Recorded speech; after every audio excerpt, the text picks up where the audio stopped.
मोहम्मद गोरी ने भारत में अपने किस विश्वसनीय गुलाम को शासन सौंपा था? इल्तुतमिश, बलबन, कुतुबुद्दीन ऐबक, मोहम्मद बिन तुगलक।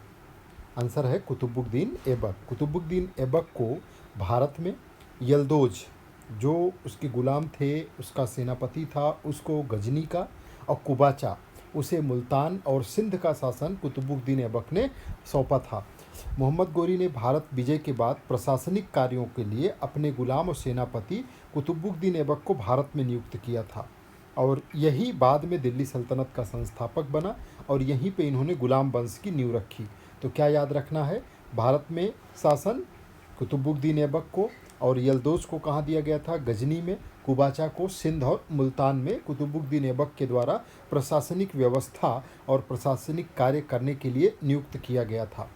मोहम्मद गोरी ने बंगाल में किसके विरुद्ध आक्रमण किया था? तो लक्ष्मण सेन, जो कि सेन वंश के अंतिम शासक सिद्ध हुए, इनके खिलाफ आक्रमण किया गया था। लगभग 160 सालों तक सेन वंश का शासनकाल रहा। 1197 से 1202 के बीच में मोहम्मद गोरी और उसके सेनापति कुतुबुद्दीन ऐबक ने बंगाल के सेन शासक लक्ष्मण सेन पर आक्रमण किया। राजधानी नदिया, जिसको नवद्वीप के नाम से भी जानते हैं, उस पर अधिकार कर लिया गया। लक्ष्मण सेन जो है छोड़ करके शासन वो विक्रमपुर चले गए। किस युद्ध के बाद उत्तर भारत में राजपूत शक्ति का पतन प्रारंभ हो गया? तो ये था तराइन का द्वितीय युद्ध 1192। इस युद्ध के बाद धीरे धीरे उत्तर भारत में पृथ्वीराज चौहान की हार के बाद राजपूत प्रभुत्व क्षयित होने लगा और तुर्क शासन की स्थापना होने लगी। 1194 में चंदावर के युद्ध के साथ कन्नौज पर भी मोहम्मद गोरी का शासन स्थापित हो गया। मोहम्मद गोरी ने भारत पर कितनी बार आक्रमण किया है?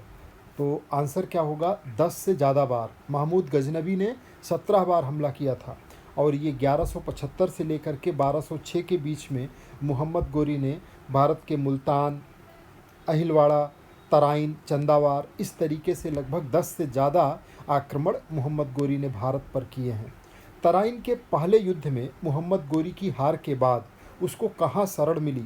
1191 में पृथ्वीराज चौहान के खिलाफ जो युद्ध लड़ा था मोहम्मद गोरी ने, उसमें मोहम्मद गोरी की हार हुई, वो घायल हो गया था, और घायल अवस्था में यहाँ से भागा, उसे गजनी में शरण मिली, जहाँ से वो अगले वर्ष फिर से संगठित हुआ और फिर तराइन के द्वितीय युद्ध में विजय प्राप्त किया 1192